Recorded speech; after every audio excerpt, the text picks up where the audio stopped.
Hello दोस्तों, कैसे हो आप सब लोग। एसएससी जेई मेंस के लिए कौन सी बुक को फॉलो करें और उस बुक को कैसे पढ़ना है, आज इस वीडियो में हम उस चीज़ को डिस्कस करेंगे।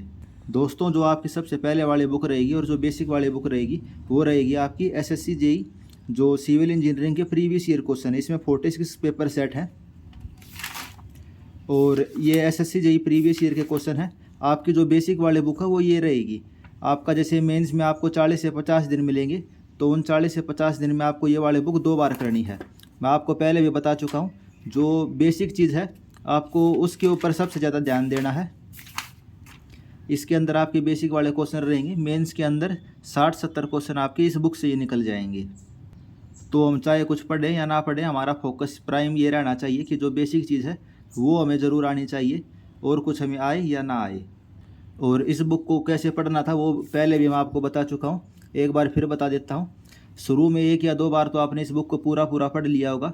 उसके बाद जब आप इसकी तीसरी रीडिंग लोगे तो जो क्वेश्चन आपको देखते ही सॉल्व नहीं हो रहा उसको ऐसे सर्कल कर लेना है। जैसे इसमें मैंने सर्कल किया हुआ है, इस क्वेश्चन को मैंने सर्कल कर लिया। तो क्वेश्चन आसान है, लेकिन जो क्वेश्चन एक बार पढ़ने से नहीं हो रहा है या थोड़ा सा उसमें कन्फ्यूजन आ रखा है, तो वो वाले क्वेश्चन आपको सर्कल कर लेने हैं और केवल उन्हीं वाले क्वेश्चंस को रिपीट करते रहना है। वे न्यूमेरिकल वाले क्वेश्चन भी हो सकते हैं और वे क्वेश्चन भी हो सकते हैं जो थोड़े आपको डिफिकल्ट लगे, जैसे कि ये वाले क्वेश्चन हो गए, थोड़े अलग टाइप का क्वेश्चन है, या कोई न्यूमेरिकल हो गया आपको लग रहा है कि आप उसको देखते ही सोल्व नहीं कर सकते, उन वाले क्वेश्चन को आपको सर्कल कर लेना है, चाहे क्वेश्चन वो आसान हो या डिफिकल्ट हो।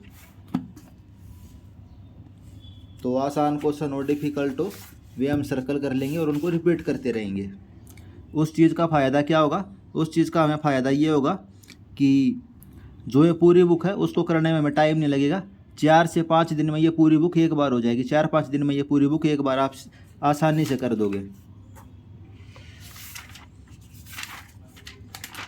और वैसे जो सर्कल वाले क्वेश्चन हैं, ये वे क्वेश्चन हैं जिनमें मैं कंफ्यूज होता था, और जो प्रीवियस ईयर क्वेश्चन वाली सीरीज़ है ना एसएससी जेई 2024 के लिए मैंने करवाई है, इन जितने भी क्वेश्चंस को मैंने सर्कल किया था वो मैंने एक बार आपको एक्सप्लेनेशन समेत करवाया है। आप प्ले लिस्ट में जाके 30-35 वीडियो होंगी, आप चाहे तो उसे भी देख सकते हो। तो ये सर्कल वाले ज़्यादातर वही क्वेश्चन है, आप ऐसे कह सकते हो कि मेंस के लिए भी इंपॉर्टेंट रहेंगे ये वाले क्वेश्चन। तो आप वो सीरीज भी देख सकते हो, या अगर आपने मार्क किए हुए हैं तो आप खुद भी कर सकते हो। तो आपकी बेसिक वाले बुक तो ये हो गई कि भाई एसएससी जेई के जो प्रीवियस ईयर क्वेश्चन है। अगर आपके पास आईएएस मास्टर वाली है तो मेरे को तो फेवरेट मेरी यही थी आईएएस मास्टर वाली। इसमें 46 पेपर सेट हैं, तो आप देख सकते हो बिल्कुल पूरी बुक यहाँ से ब्लैक हो रखी है। तो ये मैंने करीब 7-8 बार कर दी थी। इसमें एक ये वाइट वाली लाइन जो आपको दिख रही है उसको छोड़ के मैंने ये पूरी बुक 6-7 बार की थी। वो थ्योरी ऑफ स्ट्रक्चर वाला पार्ट था, क्योंकि क्वेश्चन तो उससे आते नहीं, और डिफ़िकल्ट वाला पार्ट था तो उसको मैंने नहीं किया। अब आते हैं ईएससी की जो बुक्स हैं। जो सबसे ज़्यादा डाउट वाला पार्ट है वो ईएससी की बुक्स के ऊपर ही है। आपका वैसे सबसे ज़्यादा डाउट इसी के ऊपर था, भाई कौन से ऑथर के लिए।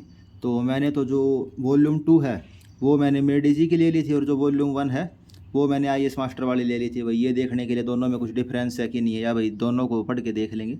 तो वैसे डिफरेंस तो कुछ नहीं है, बस यही है, इसमें 29 ईयर है, इसमें 25 ईयर है। तो मेडिजी की थोड़ी सस्ती पड़ जाती है, कम रेट है मेडिजी वाले का, तो आप मेडिजी वाली ले सकते हो। ऐसा कुछ क्वेश्चन तो सेम ही रहेंगे, लास्ट 25 ईयर की है मेडिजी वाली में।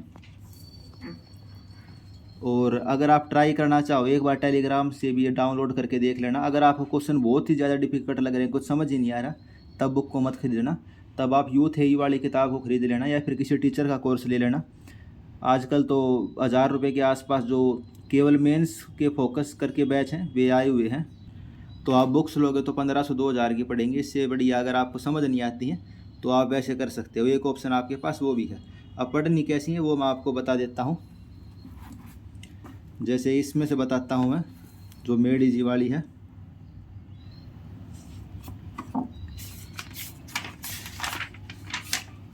मैंने इसमें सबसे पहले सोयल मैकेनिक्स को करना शुरू किया था। सोयल मैकेनिक्स आपको मैंने बताया ये था कि भाई 5 नवंबर को मेरा एक हरियाणा का एग्ज़ाम था, और 5 दिसंबर को वो वाला एग्ज़ाम था इसका मेंस का। तो 30 दिन के अंदर मेरे को ये पूरी किताब करनी थी, और प्रैक्टिस भी करनी थी, आईएएस मास्टर वाली किताब भी करनी थी। तो मैंने क्या किया, पहले इसको करना शुरू किया। तो क्वेश्चन तो थोड़े डिफ़िकल्ट हैं, एसएससी लेवल से हाई लेवल है। लेकिन मेंस के लिए जो आजकल का पैटर्न आ रखा है उसके हिसाब से ये करनी इम्पोर्टेंट हो जाती है। तो मेरे को क्या हुआ, शुरू के एक दिन के अंदर इसका एक ही चैप्टर, एक या दो चैप्टर होते, जैसे कि property of soil, classification of soil, एक दिन में एक ही चैप्टर होता। तो इस तरीके से तो पूरी बुक कंप्लीट नहीं हो पाती। तो मैंने क्या किया, स्टार्टिंग के तो आप देख सकते हो केवल ये क्वेश्चन आपको दिख रहे हैं सारे। फिर मैं क्या करना शुरू किया, मैंने आपको दिखाता हूँ। जैसे ये 6th चैप्टर है, कंप्रेसिबिलिटी एंड कंसोलिडेशन।